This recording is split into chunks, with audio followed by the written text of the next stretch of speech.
Setiap produk telekomunikasi RF itu bisa berpotensi mengganggu produk telekomunikasi RF lainnya. Karena itu, produk-produk ini harus dilakukan pengujian RF. Salah satu parameternya adalah spurious emission. Apa itu spurious emission?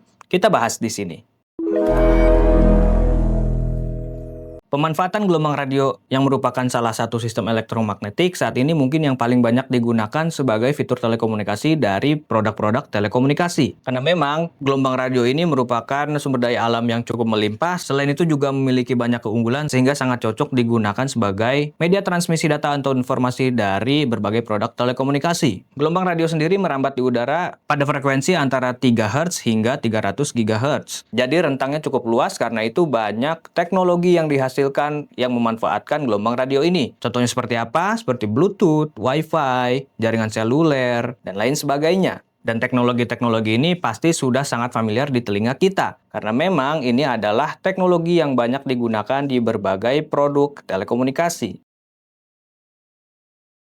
Meski begitu, pemanfaatan gelombang radio sebagai fitur telekomunikasi ini juga punya potensi menimbulkan masalah atau gangguan jika digunakan berdekatan dengan produk telekomunikasi yang sama-sama memanfaatkan gelombang radio sebagai fitur telekomunikasinya. Khususnya terjadi pada produk-produk yang memanfaatkan gelombang radio ini yang tidak menggunakan kabel sebagai media tempat transmisi datanya, atau dengan kata lain merupakan produk wireless atau nirkabel. Karena data atau informasinya itu dirambatkan di gelombang radio yang berada di udara bebas, karena itu sangat rentan terjadi interferensi atau gangguan yang bisa menimbulkan masalah bagi produk telekomunikasi lainnya. Karena ketika merambat, gelombang radio itu juga memiliki radiasi elektromagnetik yang mungkin tidak diinginkan yang bisa mengganggu kinerja fitur produk telekomunikasi lainnya. Dalam proses Indonesia Type Approval atau sertifikasi DJD, produk-produk yang memanfaatkan gelombang radio atau produk RF ini harus dilakukan pengujian radiofrekuensi, di mana dalam pengujian tersebut banyak parameter persyaratan yang harus dipenuhi produk. Salah satunya adalah terkait spurious emission.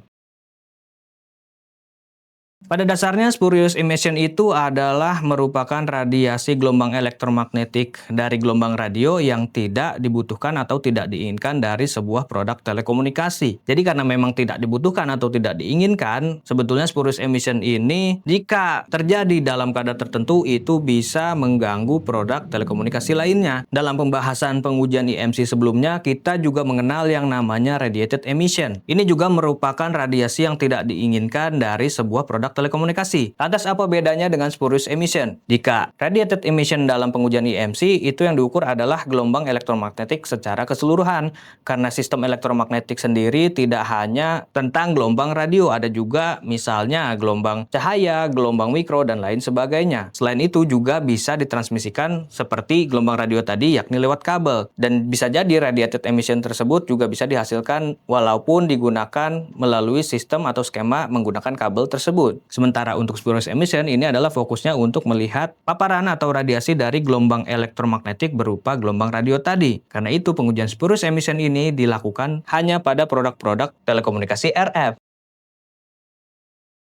Kewajiban melakukan pengujian RF di mana salah satu parameternya adalah spurious emission ini bisa Bapak Ibu temukan pada setiap standar teknis produk telekomunikasi RF. Di mana standar teknis ini biasanya dibuat berdasarkan teknologi RF tertentu. Jadi jika Bapak Ibu ingin melakukan sertifikasi DJD pada produk RF, Bapak Ibu perlu memastikan standar teknis mana yang digunakan dalam proses pengujian. Setelah itu Bapak Ibu bisa melihat parameter spurious emission ini.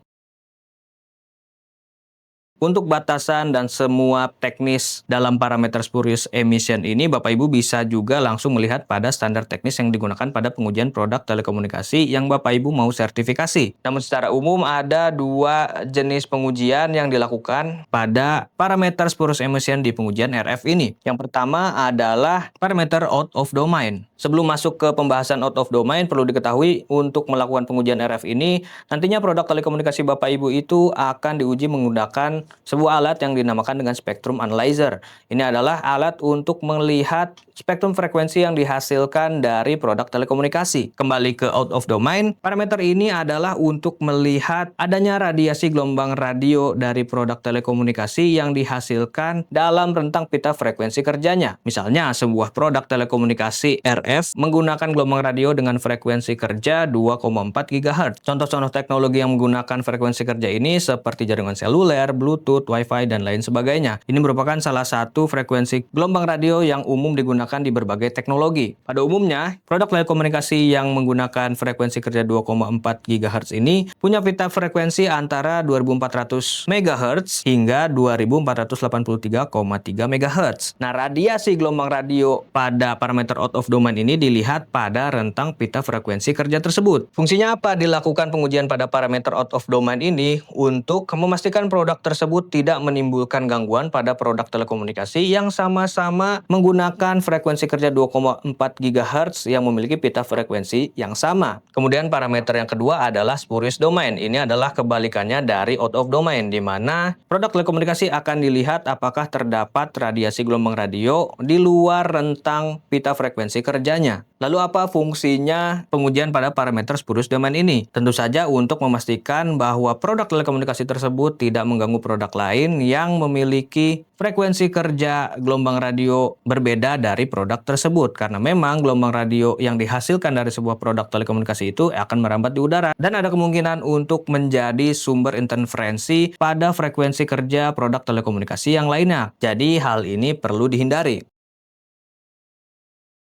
Jadi sebelum Bapak Ibu melakukan sertifikasi DJID produk RF, perlu memahami bahwa salah satu persyaratan yang harus dilakukan produk tersebut adalah melakukan pengujian RF, di mana pengujian RF ini mengacu kepada standar teknis yang berlaku untuk produk telekomunikasi tersebut. Dan Bapak Ibu harus mengetahui standar teknis apa yang digunakan serta memahaminya, supaya mencegah kegagalan pada proses pengujian produk tersebut yang akhirnya akan menghambat proses sertifikasi DJID. Jika Bapak Ibu menggunakan jasa sertifikasi DJID dari Dimulti Indonesia, kami menyediakan yang namanya layanan pre-testing. Nantinya produk Bapak Ibu akan diuji terlebih dahulu di lab internal kami menggunakan alat yang sama yakni spectrum analyzer sebelum benar-benar dilakukan pengujian di balai uji. Fungsinya apa? Supaya Bapak Ibu bisa mengetahui terlebih dahulu apakah produk tersebut menghasilkan spurious emission yang di luar batasnya atau tidak.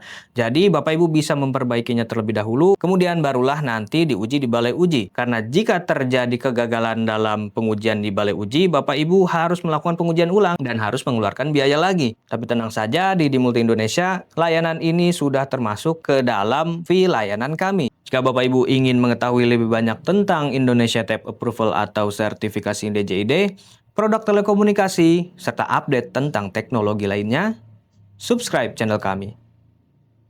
Sampai jumpa di video selanjutnya.